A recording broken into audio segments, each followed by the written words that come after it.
सुबह भैरवपुर में अजान आधी रह गई। इमरान की दीवार पर लिखा, अम्मी कल।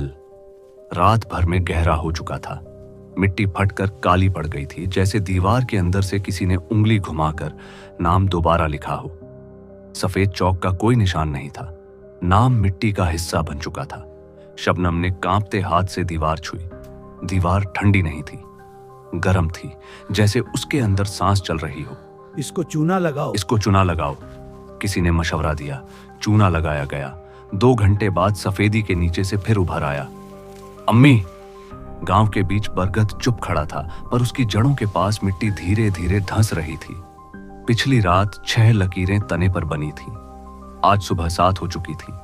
इमरान चुप था। कल तक वह मजाक में नाम लिख रहा था। आज उसकी उंगलियों के सिरे काले थे, जैसे मिट्टी ने उसकी त्वचा के नीचे घर बना लिया हो। तूने लिखा था? तूने लिखा था? शबनम ने उसका चेहरा पकड़कर पूछा। मैंने नहीं, वो हाथ पकड़कर लिखवाता है। इमरान ने सीधा देखा। मैंने नहीं, वह हाथ पकड़कर लिखवाता है। कौन? इमरान ने बरगद की तरफ इशारा किया। जो नीचे है। जो नीचे है। दोपहर तक 2 और घरों पर निशान उभर आए। इस बार सिर्फ नाम नहीं, मिट्टी में गहरा खुरच कर लिखा गया था। देखो, लोग समझ गए, काल दीवार तक सीमित नहीं रहा। शाम होने से पहले शबनम की कलाई पर जलन हुई। उसने हाथ देखा। त्वचा के नीचे सफेद लकीर हिल रही थी। धीरे धीरे वह लकीर अक्षर बनने लगी। आह! वह चीखी।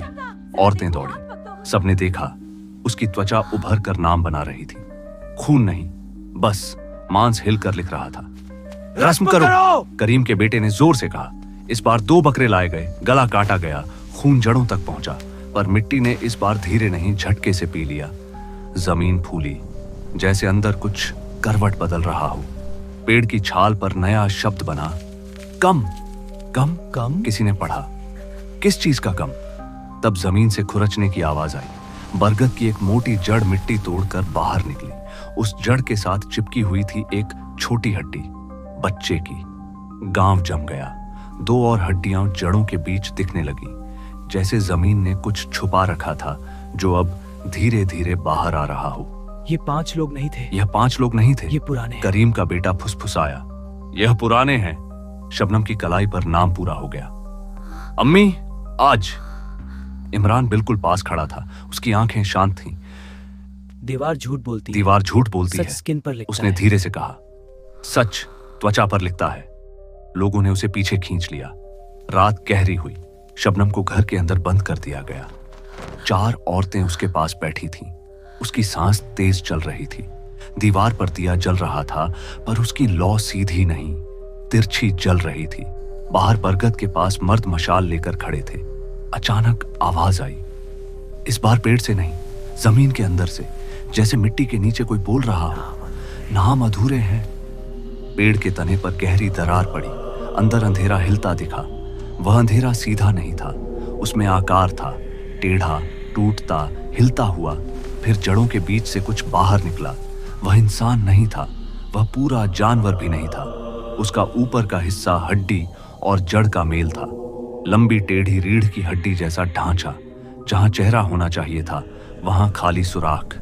उस सुराख के अंदर हिलता अंधेरा, जैसे हवा को खींच रहा हो। उसकी लंबाई पेड़ की नीची शाख तक पहुंच रही थी। मशाल की रोशनी उस तक पहुंचकर कम हो गई।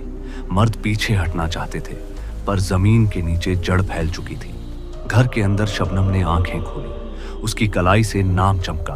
त्वचा फटकर हल्की सी काली हो गई। उसने हवा पकड़ने की कोशिश की। इमरान ने धीरे से कहा, अब वह देख रहा है। बरगद की जड़ जमीन पर फैलकर 2 घरों की दीवार तक पहुंची। मिट्टी फट गई। दीवार के अंदर से हल्की सी चीख की आवाज आई, और फिर शबनम की सांस रुक गई। घर के अंदर हवा जम गई। बाहर मर्दों ने देखा कि वह टेढ़ा अंधेरा धीरे धीरे पेड़ के अंदर वापस घुस रहा है। पर जाते जाते पेड़ की छाल पर एक और शब्द उभर गया, अगला। सुबह तक शबनम दफन हो चुकी थी। इस बार दीवार साफ नहीं हुई। गांव के बीच एक घर की दीवार पर नया लिखा था, याद। इमरान चौराहा पर खड़ा था। उसने मिट्टी में उंगली डुबोई। इस बार उसने सीधा दीवार पर नहीं लिखा। उसने अपने हाथ की त्वचा पर लिखा, सब। त्वचा ने लिखावट को अपना लिया। भैरवपुर को समझ आ गया, काल पेड़ में नहीं रहता, काल दबाया हुआ सच है, और जब तक सच पूरा बाहर नहीं आता, नाम खत्म नहीं होंगे। कहानियों में छुपा एक डर, सराज के साथ राज बने सफर।